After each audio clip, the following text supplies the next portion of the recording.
Pronto. Bom dia. Esse vídeo é direcionado para a aula dessa semana, cujo tema vai ser fisiologia da membrana.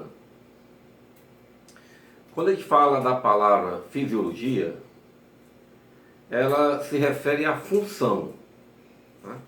Então, qual é a principal função da membrana plasmática e das membranas de uma maneira geral?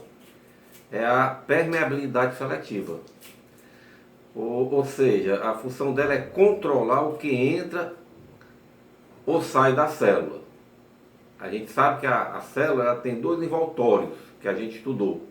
Pode ter mais de um envoltório, que no caso aí seria a parede celular, que ela não tem essa permeabilidade seletiva. Então essa parede celular, ela está presente em fungos, em células vegetais, em algas e também em bactérias, em algumas bactérias. Mas a aula de hoje é sobre a fisiologia da membrana. Então, como é que a membrana controla essa entrada e saída de substâncias? Ela controla através de mecanismos que são chamados de transporte passivo, transporte ativo e transporte em bloco.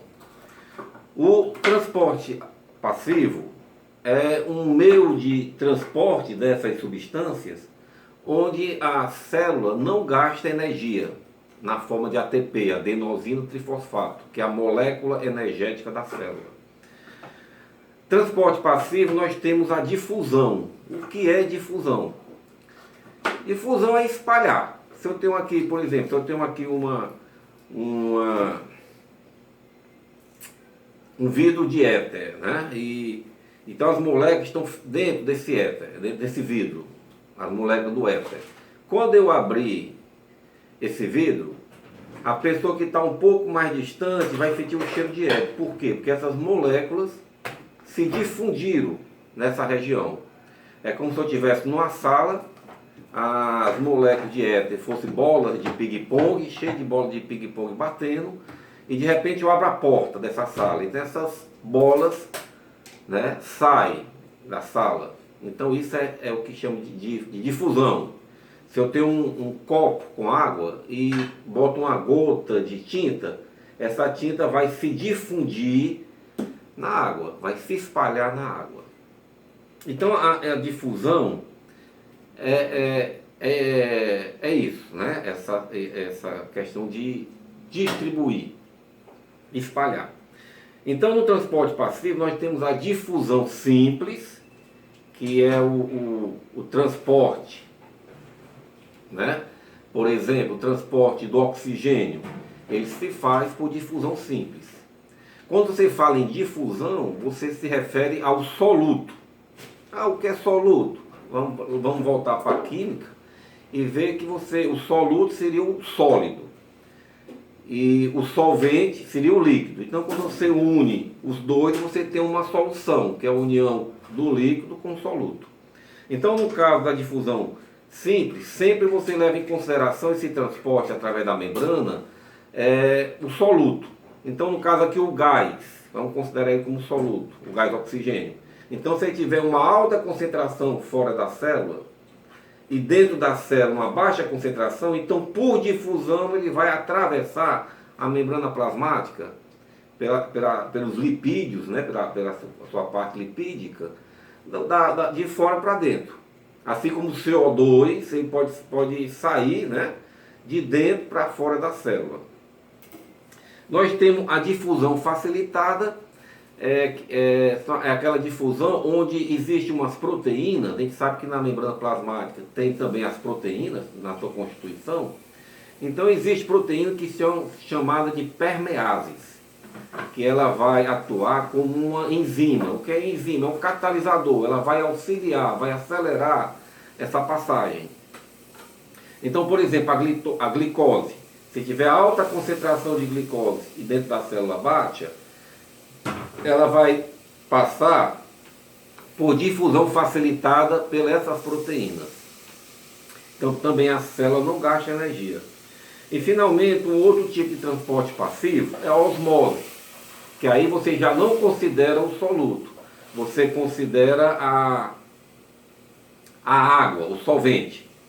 Então, se eu tenho uma membrana semipermeável e no lado eu tenho uma água com alta concentração de sais e o outro lado com baixa concentração de sais, então a água vai passar dessa região de baixa concentração de sais para de alta concentração de sais. Essa região de baixa concentração de sais é chamada hipotônica, a de alta concentração hipertônica. Então a passagem se dá do meio hipotônico para o meio hipertônico, né? E o transporte ativo é um transporte em que a célula gasta energia na forma de ATP. Como exemplo, nós temos a bomba de sódio e a bomba de potássio, né, que será explicado mais na frente. E assim, e outra coisa, o transporte passivo, ele é a favor de um gradiente de concentração. O ativo é contra um gradiente de concentração. O transporte em bloco, nós temos dois tipos, a fagocitose e a pinocitose. E esses dois tipos de transporte é chamado de exocitose, né? Exocitose. Não, desculpa, exocitose não. Você tem a fagocitose e a pinocitose. E também você pode ter um outro tipo de transporte em bloco, que é a exocitose ou plasmocitose, que é a excreção das substâncias da célula. Então esse transporte em bloco, ele se refere a partículas macromoléculas, né?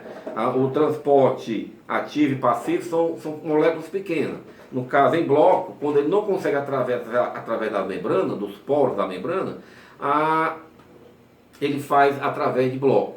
Então você tem a fagocitose e a pinocitose, e tem a plasmocitose, que é a excreção.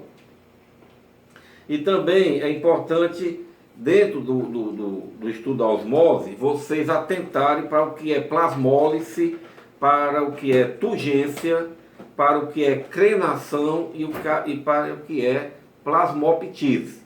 Então, isso aqui é só uma introdução da aula sobre a fisiologia da membrana, o transporte da membrana, transporte através da membrana plasmática, que vocês devem estudar no livro didático e também nos vídeos que eu estou postando. Então todo esse conteúdo aqui que eu estou introduzindo para vocês é para vocês verem no vídeo.